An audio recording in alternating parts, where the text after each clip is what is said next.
Today I would like to continue looking at certain elementary issues on which to build a more comprehensive view to be discussed today and in the next lecture. It is natural that a person who during his life begins to sense his capital I begins, as it were, to awaken consciously in his I, should want to reach insight and clarity about it and its relation to the world. There is at the present time a strong longing and also a widespread striving to attain such insight. As people experience this longing for clarity about their own self, they encounter the many pitfalls and hazards bound up with the quest for self-knowledge. People tend to assume that they are seeking a more or less simple entity. The assumption that the human I is fairly uncomplicated has caused much disillusionment and made people turn to the kind of guidance to be found in the writings of Ralph Waldo Trine and others, a guidance sought by many today because of the belief that by delving into their inner being they will come to know themselves better and gain more insight and security in life. What they actually experience is that self-knowledge is diminished rather than enhanced by embarking on such a path. If they endure this disillusionment, which is already hard to bear, the pitfalls and hazards become all the greater. It is well to be clear, at least in principle, why self-knowledge is so difficult to attain. There is no simple, straightforward path along which self-knowledge can be sought.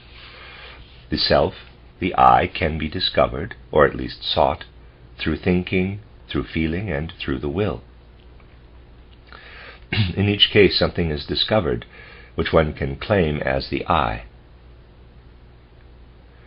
Whether the attempt is made to reach the experience in the realm of thought, in the realm of feeling, or else to attempt it through the will, one always gets the impression that through these soul powers one must be approaching one's inner being.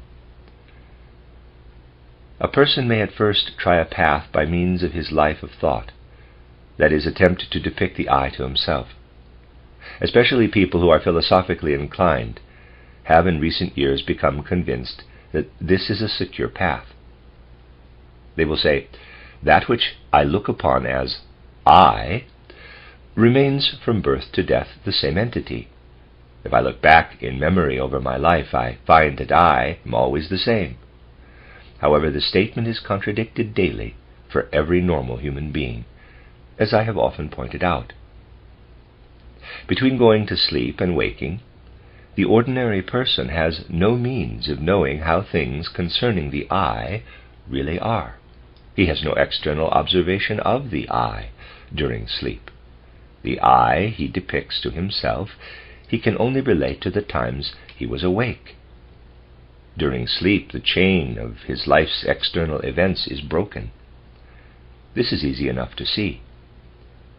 Therefore, he who believes that the I lives in his thoughts in such a way that he can actually find it there must recognize that it is blotted out every time he sleeps, at least as far as his consciousness is concerned. Something which plunges into darkness and becomes imperceptible every night cannot be regarded as having a secure existence. Thus the person who seeks his I along the path of thought may, in a philosophical sense, have a clear enough picture of his I, but it will not offer him much satisfaction. Even if he fails, through simple reflection, to recognize that the mental picture of his I vanishes every night, it cannot give him any feeling of real security. His inner being as a whole, appearing more substantial than mere ideation, soon makes him aware of the unsatisfactory nature of the merely depicted I. What is found along this path in one's search for the I is, so to speak, too rarefied. But why is that the case? You must realize that it is by no means easy to find the kind of ideas that will truly express and illumine the facts of spiritual life. The reason is simply that our speech, our language, causes the greatest difficulty. One often feels as if entangled in a linguistic web when pondering and struggling to find adequate words. The drawback of the merely philosophical approach is the difficulty one has in getting free of the restrictions imposed by language. And quite apart from that struggle, there is the feeling of dissatisfaction with what speech is able to convey, particularly when seeking the I through the mental activity of forming thought pictures. You will soon experience this when you study philosophers who have much to say about the I. You get the feeling that their thoughts are too rarefied, too thin, and you are left with a feeling of unreality and insecurity. There are people who believe that because one is able to think the I, this thought is in itself a guarantee that the I will go through the portal of death into the spiritual world. But one's life of feeling tells one that if the I is extinguished every night, then it is feasible that it is also extinguished at death. This feeling is one of the pitfalls that leaves one feeling insecure. But what causes it? One learns to know the true nature of the I that is merely glimpsed in ordinary thought life when one becomes able to compare it with the I that can be discovered through spiritual science. This I is not extinguished in sleep, even if ordinary consciousness is. It must be conceded that from a certain aspect, please note only from a certain aspect, there is a measure of truth in what is said by some philosophers, such as Ernst Mach, that the I cannot be saved, for it is something unreal. They maintain that all the many experiences we have our whole life long string together like pearls, and because they do not derive from them the picture of the I, let me read that again, excuse me. They maintain that all the many experiences we have our whole life long string together like pearls, and because they do, we derive from them the picture of the I. But this is not a reality. Such philosophers regard the I as a mere thought, and see no reason why a thought should be regarded as having real existence. Yet in our mental life we know of no other I than the rarefied entity which is extinguished every time we fall asleep. This I is only like a picture in the mind. The question we must ask is, in the light of spiritual science, just what is this mental picture of the I? Spiritual science reveals that the mental picture we commonly have of our I is not at all identical with the one we find through spiritual science. This discovery is of the greatest significance. The I of which we form a mental picture is deprived in the present incarnation of inner effective life. Purely on the basis of this I, we could not in truth say, I exist now, at this moment in time. The mental picture we have of our I is no guarantee that we exist now, in the present. There is a constant danger that somehow a combination of mental pictures is conjuring up the I. That is the uncertainty. That is why we feel that what we are faced with is a mere picture and no reality. Why do we experience our inner self in this way?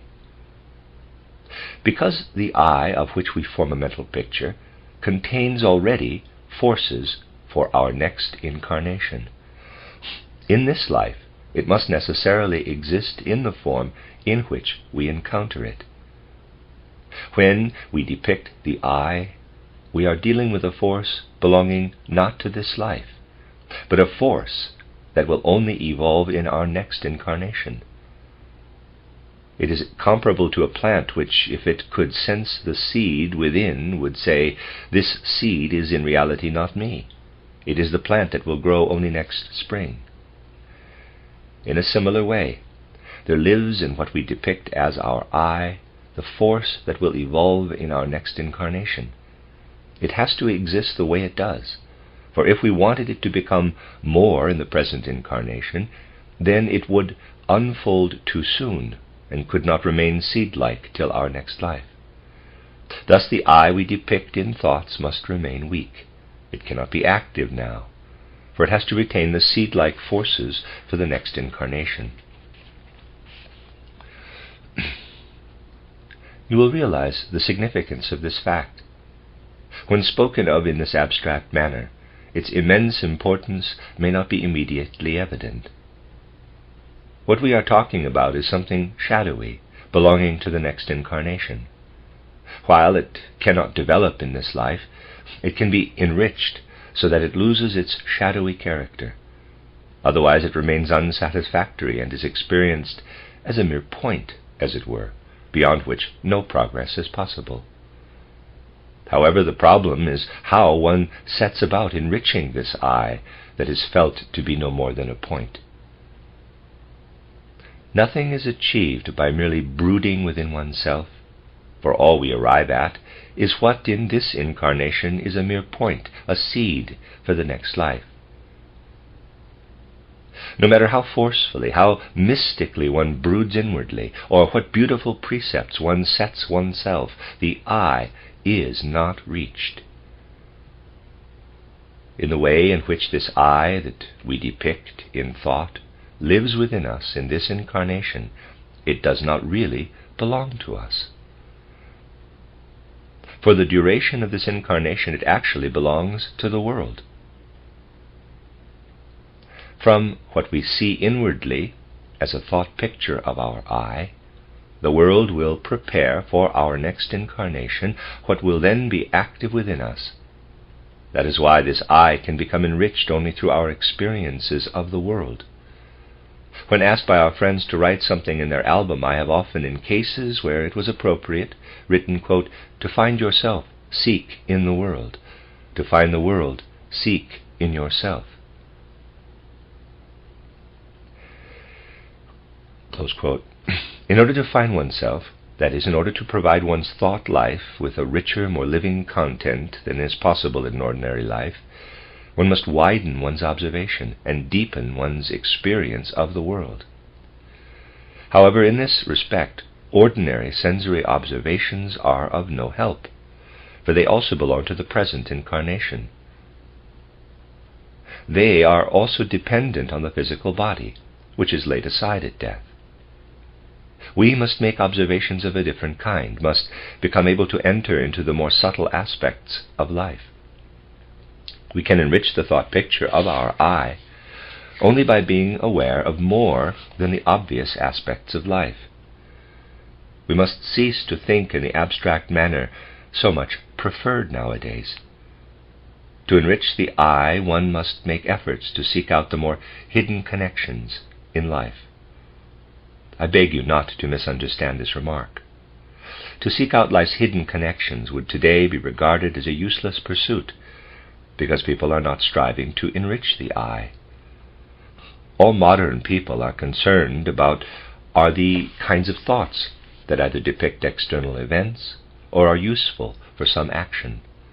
But these things have a connection only with the present incarnation. In order to enrich the I, we must make it an end in itself, to seek out life's hidden connections. It must become an intimate pursuit, of which we expect no other result than that it should enrich our inner life, that is, enrich the thought picture of our I. Certain things are expected of man at the present time, and it is important that he should concern himself with events in life which, though seemingly remote and unconnected, nevertheless belong together. It is important that we ponder the kind of deeper connections that must be sought, as it were, beneath the surface of life's events. To someone who is concerned only with superficial aspects, such connections will seem strange. Yet it will be found that we enrich the thought picture of our I the more we succeed in discovering riddles in life which, though remote, speak strongly to our life of soul. Such connections are not as easy to explain or point out as it is to point out and explain the obvious reason a stone becomes warm when a sunbeam falls on it. But the more we contemplate life's hidden connections, the stronger becomes the feeling that we are growing together with the thought picture of our I, that we are growing together with the inner life that will carry it over to the next incarnation. What kind of connections do I mean? I mean quite real, concrete ones, except that we normally pay them no attention. I will give you an example. A clergyman once met a gypsy woman with her child, which was dirty and unkempt. Since the outbreak of the World War, gypsies have practically disappeared. But those who know them will also know that they are people who care very little about many things, one of which is cleanliness. Gypsy children are usually covered in layers of dirt, but apart from cleanliness, these children are deprived of a great many other things. The clergyman, being a kind person, wanted to save this forlorn child. He told the mother that he would set aside a sum of money for the child's care and education, so that he could grow up into a respectable person. The clergyman's intention was really the very best. The gypsy woman, whose normal life was one of beggary, would naturally gladly have accepted a gift. Nevertheless, her answer was not only significant, but a refusal. Her exact words were that she would neither educate her child nor allow him to be educated, because her way of life made for more happiness than all scientific knowledge, all the repute and mutual esteem, and all other so-called advantages of culture. This incident was reported by the man who met the gypsy woman himself, Fercher von Steinwand. You will know of him from my book titled The Riddle of Man. In his fine article about gypsies, he describes the event, and it is something which those who, like myself, and it is something which those who, like myself, know gypsies and how they live, can well believe. Many gypsies do hold such views. They really are convinced, as the gypsy woman said, that all culture, all education and learning, all the respect and esteem sought by other people, make one far less happy than the basic elementary life of the gypsy, the life of a child of nature. The gypsy woman's answer is most revealing. One can, of course, accept it as simply a fact of life. Most people do. But one can also discover in such opinions the kind of hidden connections in life of which I spoke. It may occur to someone, as it did to Fercher von Steinwand, that someone else's opinion is, in a strange way, related to that of the gypsy woman. This someone is a man from a background of culture and learning, who, nevertheless, posed the question whether culture makes human beings happy or less happy in life. He submitted his answer in a long, learned treatise, but in essence it was the same as the one given by the gypsy. The man was Rousseau, and the treatise in which he voices the same opinion as the gypsy was awarded a prize by the Academy of Science in Paris. Here you see a strange connection between widely disparate phenomena. The conviction felt by the gypsy Rousseau elaborates in a scientific paper that made him famous and influential. The sentiment, the viewpoint was the same in both cases, the only difference being that the gypsy woman did not write a scientific treatise about it and was not awarded a prize by the Academy of Science. This kind of thing happens quite often in life, but is not noticed. If a habit is made of examining from different points of view issues normally looked at from one standpoint only, one discovers surprising points of reference, as in the case of Rousseau and the gypsy. Life is extraordinarily many-sided, and entering into its various aspects means enrichment and strength for the I, in the sense that has been explained. If one seeks out such connections which are not normally noticed, then the I, which we have only as a picture, grows stronger. To be aware of this fact is of immense importance. In one's search for such hidden connections in life, one is contemplating the world, rather than brooding within oneself. Furthermore, it will be discovered that one's thinking, that is, forming mental pictures, an activity connected with the I, becomes more mobile, more alive. As a consequence, many more things occur to one than before, which is of great importance, because much dissatisfaction with life and even ill health is caused by the fact that so few things occur to us. We draw our thoughts, as it were, into a rather narrow circle, whereas if we attain the ability to view our experiences in life from many vantage points, seeking connecting threads between distant events, we strengthen our eye and become better able to cope with life. That is why all education that introduces only one-sided thoughts and views is harmful. I will give you an example which comes into the same category as the previous one. Many people embrace so-called pantheism, which, as you know, I have always rejected. Such people will say, "We seek the Spirit everywhere. Spirit, Spirit. Everything is Spirit," and with that they are satisfied. Nowadays this is often called panpsychism, because people will have nothing to do with theism. I have often commented on it by pointing out that one would not get very far if this approach was applied to the physical world. It corresponds to someone walking through a meadow and instead of naming the individual flowers as lilies or tulips and so on, just saying flowers, flowers, which is an abstraction of them all. So too is it an abstraction to speak of nothing but spirit, spirit, and ever more spirit, and yet reject knowledge of real individual spirits. When one speaks about angels, archangels, and archai as of individual beings, with their own defined spiritual existence, just as one speaks of individual beings in the physical world, it is rejected. However, there is a tendency in man to think in a pantheistic way, to simplify everything, always to seek abstractions. That is why the example connected with the gypsy is so interesting, for it illustrates that looking everywhere for abstractions is in a way a gypsy-like trait. The person who had to experience with the gypsy woman, the person who had the experience with the gypsy woman came across another gypsy who, with good appetite, was eating meat from an animal he had found lying dead in a field. Gypsies think nothing of eating dead animals they happen to find, nor do they suffer any ill effects.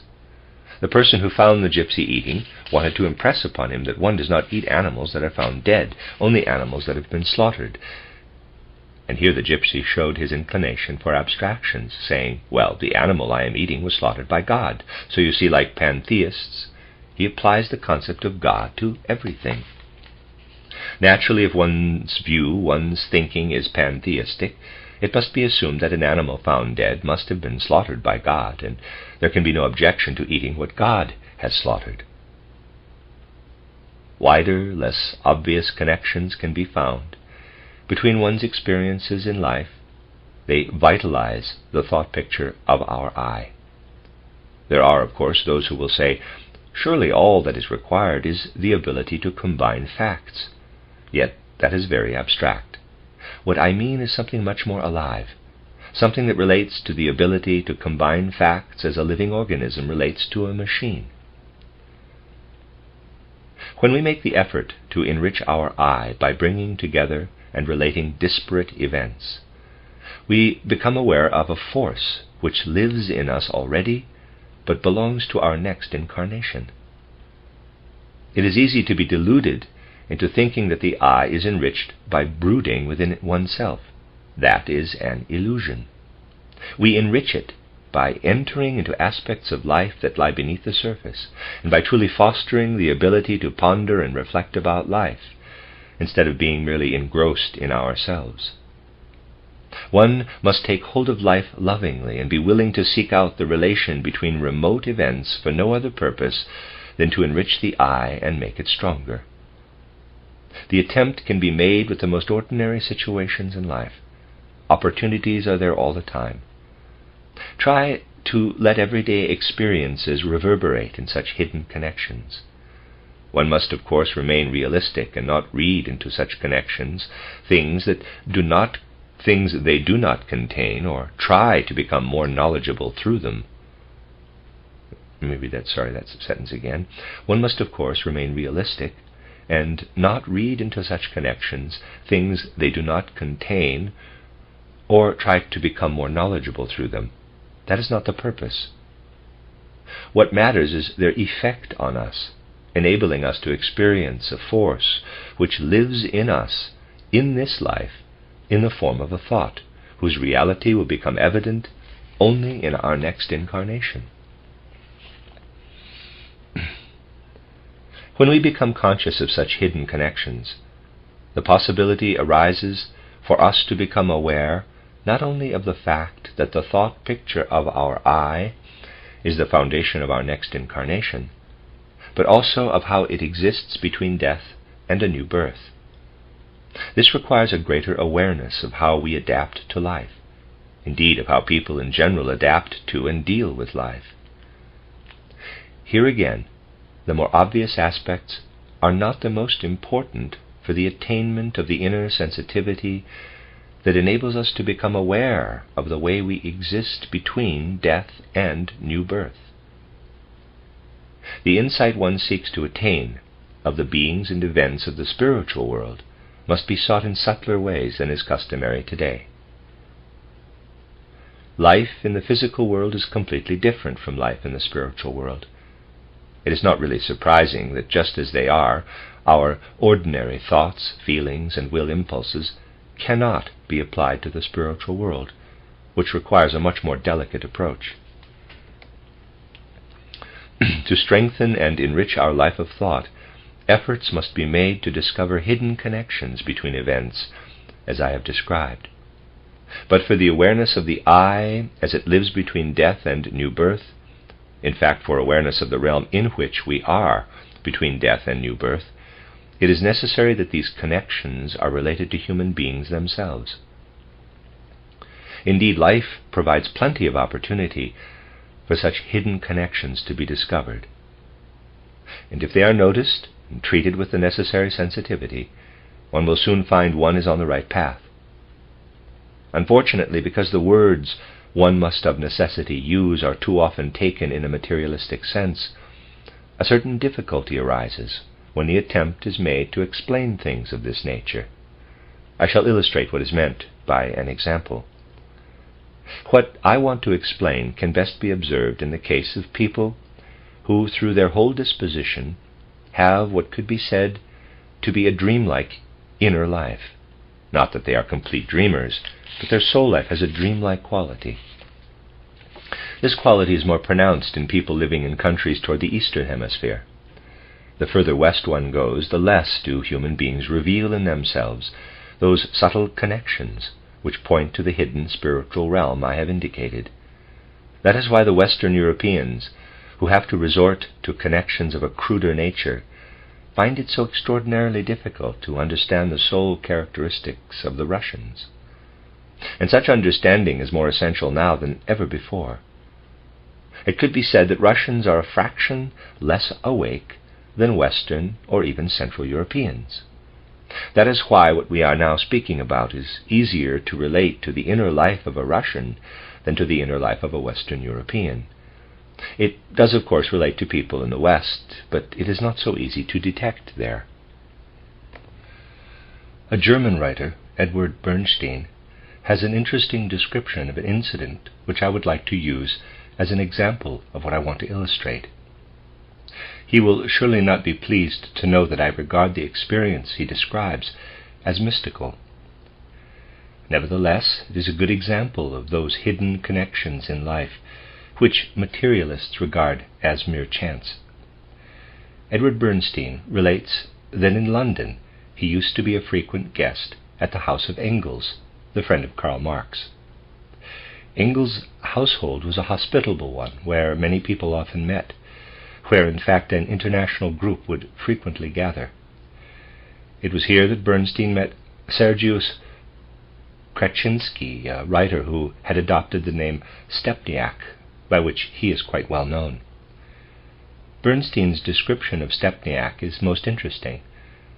To begin with, he mainly describes the more external aspects, saying that Stepniak was, quote, a powerfully built man with an impressive head. In looks, he corresponded exactly to the picture we normally have of a Slav. He was sensitive, of a somewhat dreamy disposition. Yet in Russia he had been very much a man of action, not only prominently involved in the liberation from prison of Peter Kropotkius, but also in the successful attack on Mzenzau, that's Msenzow, the police dictator of St. Petersburg.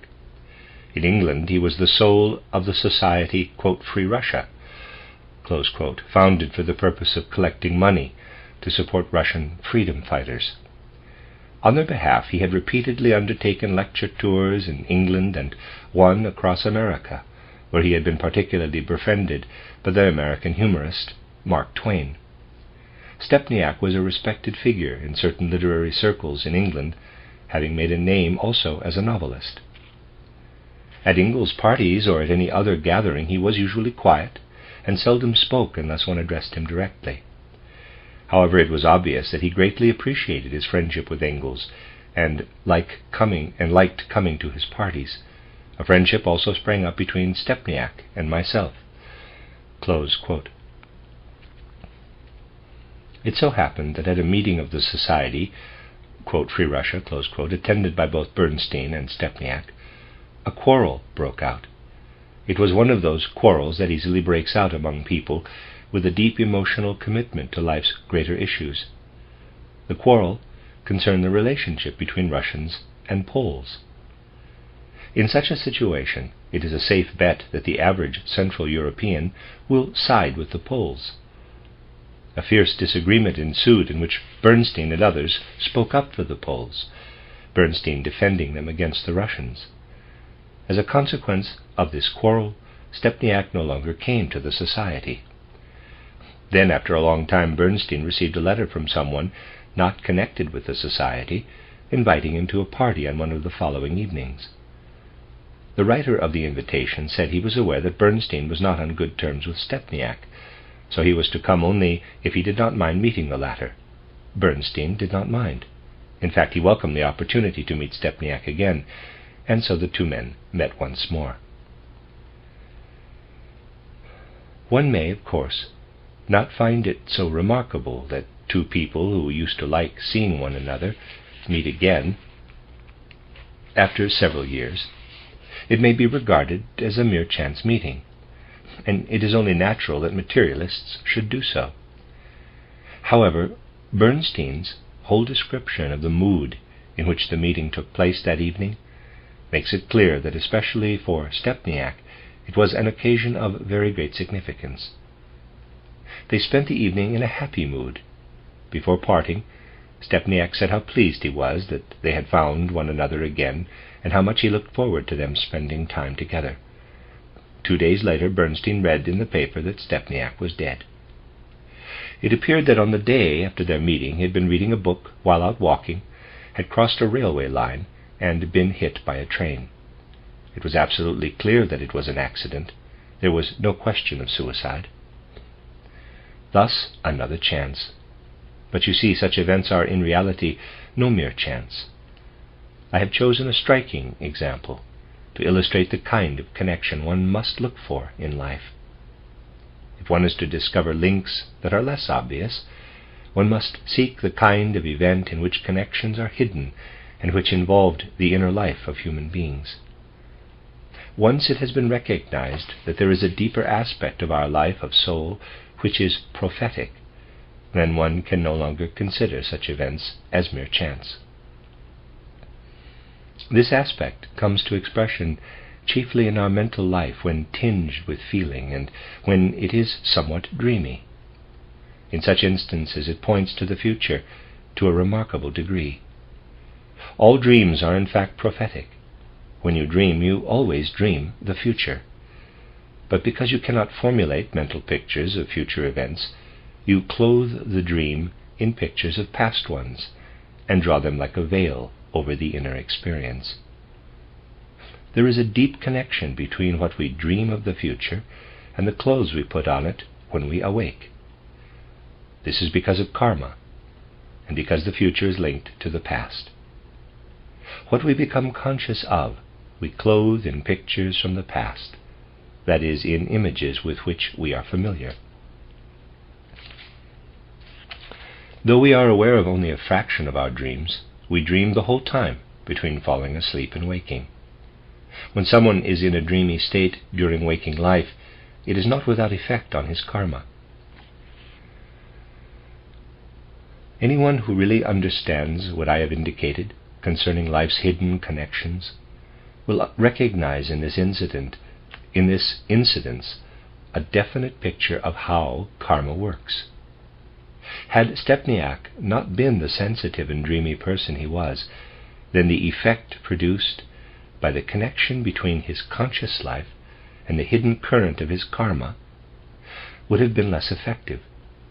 It would not have been strong enough to bring about on the last evening, practically at the last hour, the meeting I have described. The more our ordinary abstract mental pictures are obscured by a state of dreaminess, the stronger our power to attract karmic connections. Naturally, it is also possible in ordinary life to take note of things and adjust one's actions accordingly. But here we are concerned with a person of a dreamy disposition, who, not in full consciousness, but while in a dreamy state, brings about, just before going through the portal of death, the opportunity that enables him to meet the other person once more.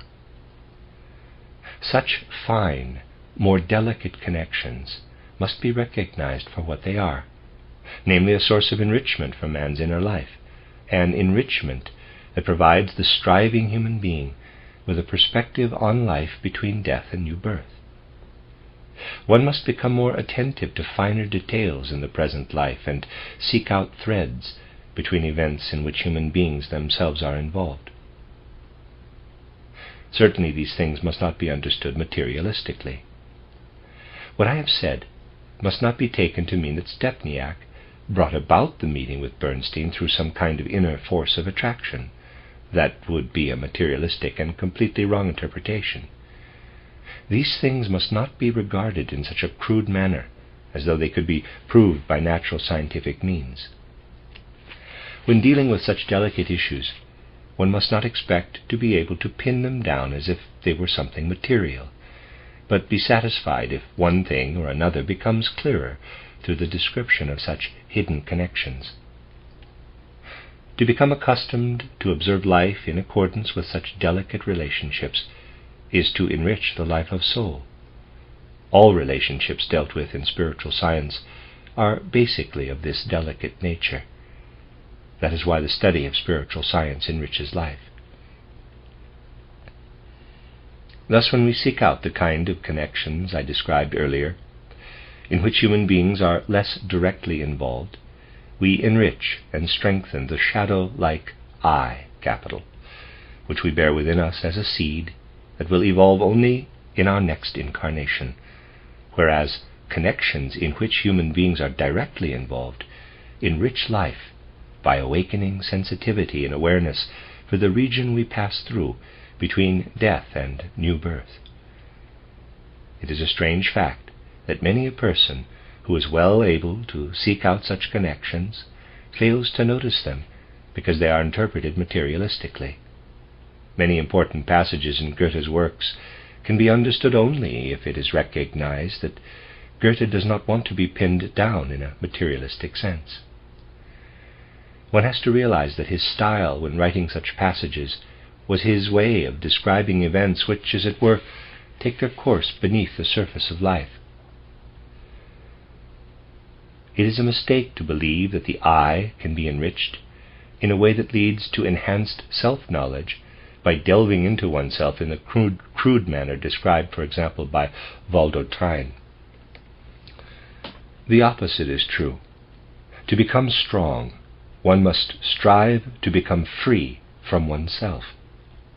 That is why those who advise people to seek within themselves, instead of leading them away from themselves, are basically bad guides to self-knowledge.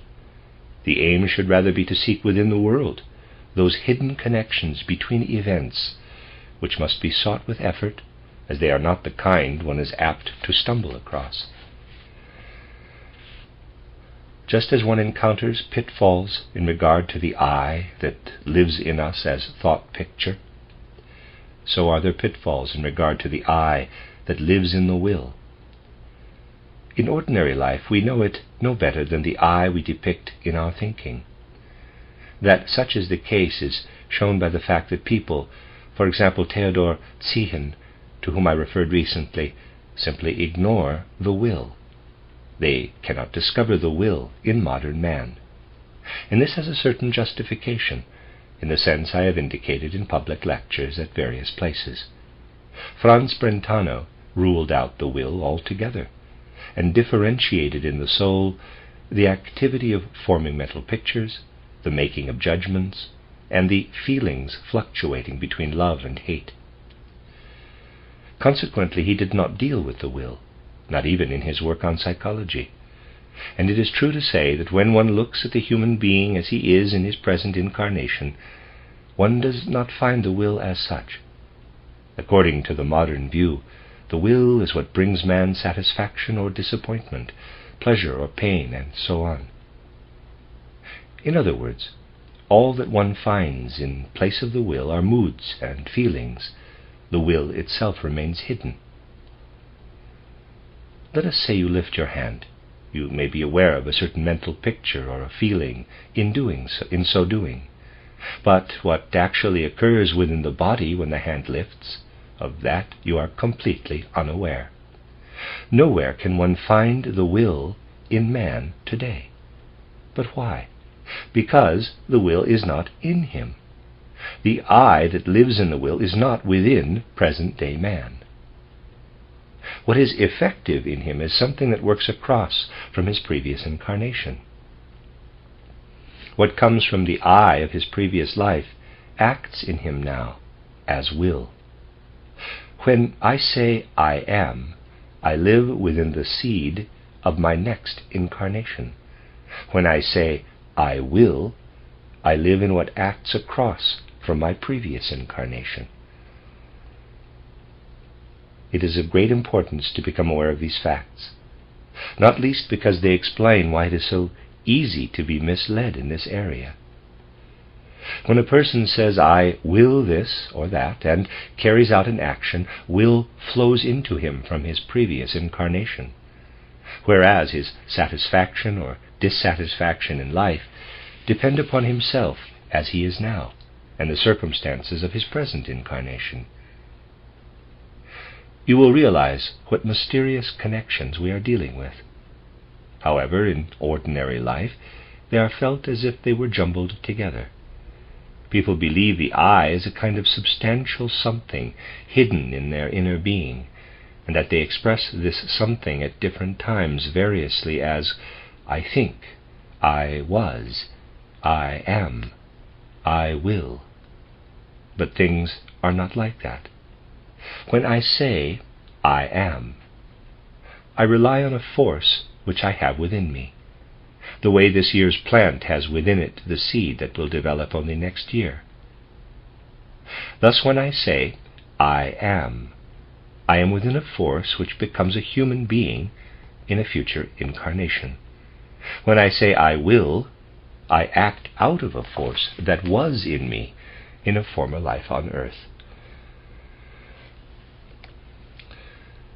When this has been grasped, one realizes that it is only as far as our life of feeling is concerned that we are, as the philosophers express it, in modus presens, in the actual present. The only sole force that is fully real in our present life is that of feeling. Our being is interwoven with time in a threefold manner. There exists in us something that works across from the previous incarnation, what we feel now, and something whose effect carries over into the next incarnation. Just as this year's plant grows from the dried seed of the previous year, so does our will, which gradually flows into the world, issue from the I that was the dried seed in the previous incarnation, whereas the seed for the incarnation to come is what we now think of as the I. That is why I could write in the article that appeared in the April 1916 issue of the Bern periodical titled The Realm, quote, our path through the spiritual world can be traversed when we discover what thinking and willing encompass. close quote, because neither thinking nor willing live in us as something belonging exclusively to the present life. Rather, they point through their spiritual connection from a former life on earth across to a future one. Feeling, on the other hand, we experience now directly in its spiritual reality, which is why feeling cannot be developed through inner initiative. We can only guide it, whereas thinking and will can be transformed through concentration and meditation. Many people will ask, how do I attain a closer relationship with the being we speak of as the Christ? One cannot give a simple formula as answer. The whole of spiritual science deals with issues which, through their very nature, lead to the realm in which Christ lives. As you all know, only once, at the time of the mystery of Golgotha, did Christ walk on the earth as a physical human being. Only then was it possible to know him as one can know a physical person in physical surroundings. If today one wants to draw near to Christ, one must seek him in the form in which he now lives, within the earthly sphere. He must be sought in life's finer, more intimate connections, like those of which we have spoken today. Schooling oneself to seek out such delicate connections between remote events enables one to raise oneself into that realm of consciousness in which the Christ can be truly experienced. What I have just said can, of course, also be taken in a crude materialistic sense. Someone could say, I am implying that one cannot comprehend the Christ with the ordinary thinking that one applies to physical objects. People who speak like that are really expressing the opinion that things only qualify if they can be depicted in one's mind the way one depicts natural objects. This is the attitude of the materialist. No possibility exists to kindle in him awareness of the spiritual. Let us for a moment imagine a being so constituted that it could be detected only in dreams. No physical sense could perceive it, nor could it be grasped by ordinary thinking. A person who wanted to gain knowledge of such a being would have to develop the art of dreaming. Otherwise the being would not exist for him. It would not be the being's fault if he could not perceive it, but his own, due to his inability to do so. People make arbitrary demands concerning the qualities something should possess, and if they are lacking, it is dismissed as unreal. It must be realized that in order to be able to be aware of and perceive things which are not of the same nature as external objects, a different thinking must be developed, in fact an altogether different inner attitude. The important thing is to recognize that we must adapt ourselves to approach such beings, not the other way around. One could wish that the words could be found which would enable people to overcome their materialistic outlook and discover the subtler aspect of life. Even the most worthwhile people do not find it easy to enter into the kinds of things I have explained today. Such matters are ridiculed and regarded as the product of fantasy, to which we could reply, very well, regard it as fantasy. But the point is that the beings and things of which we are talking are so constituted that unless you have the power of fantasy, you cannot become aware of them. They reveal their true reality only to those who possess fantasy. As I said, one wishes the words could be found that make clear how necessary it is, especially in our time, to entertain such subtle thoughts in one's mind. Such concepts may be subtle, but they make the soul strong, so strong that it becomes able to comprehend the true essence of things. The soul discovers that it can penetrate far deeper into the real connections of things than is possible with a thinking that is schooled solely on the mental pictures derived from today's materialistic, natural scientific outlook.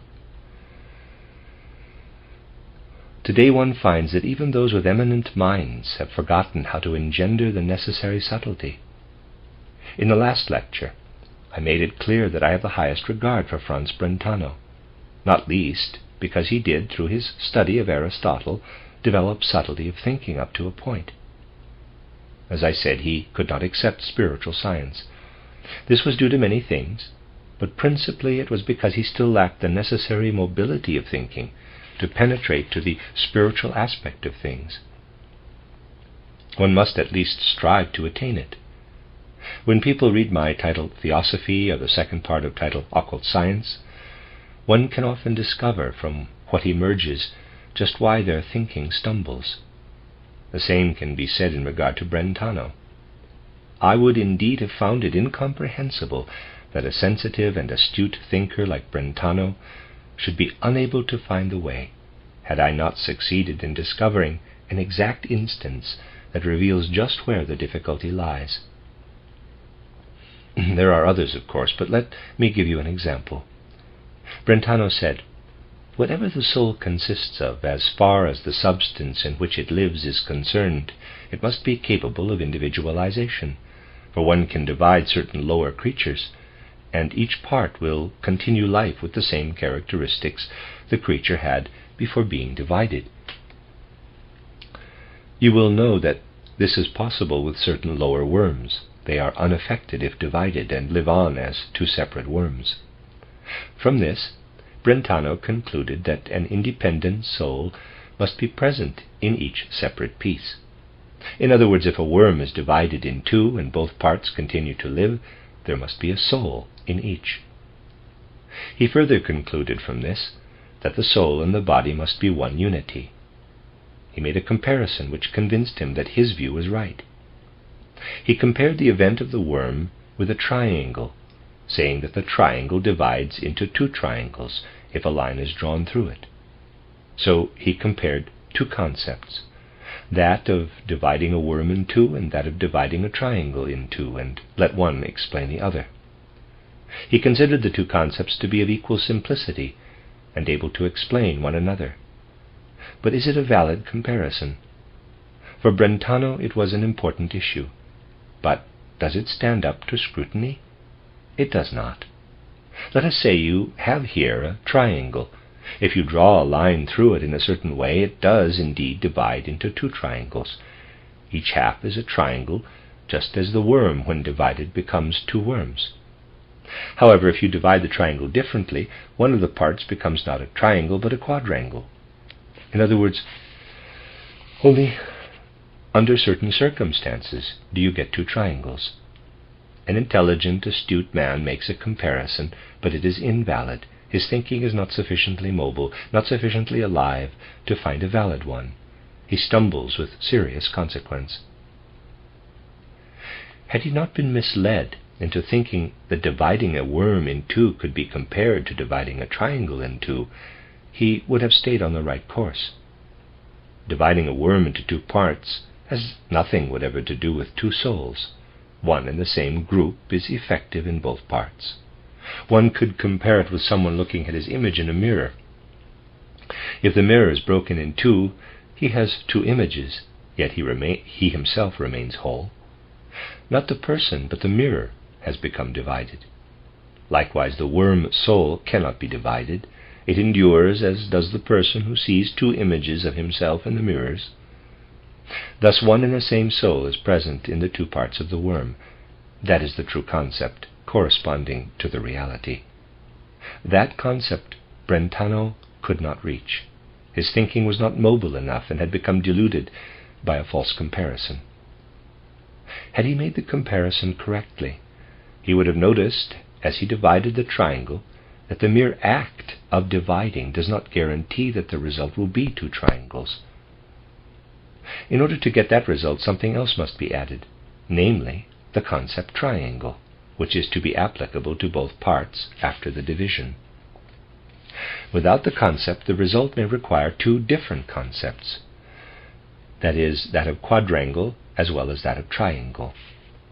The comparison could have been valid if it had occurred to him that he had to use one and the same concept for both parts, and that it was this concept that guaranteed the division would result in two triangles. It did not occur to him. Consequently, he did not recognize that one and the same worm soul was effective in both pieces of worm, effective in the sense that it looked into the parts from outside, like someone looking into two mirrors.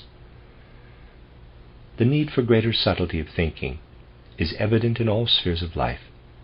We shall not progress unless thinking becomes more alive and mobile, so that it will cease to cling to crude externalities.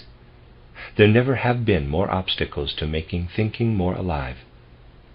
For that very reason, it is all the more necessary to promote science of one spirit. Only by working with subtler concepts does thinking become active and mobile. Through their very nature, the concepts of spiritual science have the power to strengthen the human I. What is longed for today may be satisfied by other means, but only spiritual science can give the human being real inner strength by awakening in him lucid concepts that are not so readily available, concepts which, just because they do not depict life's external aspects, make us inwardly strong, which means capable of recognizing the reality, the essence of things. We shall continue next time to look at important issues from a wider perspective.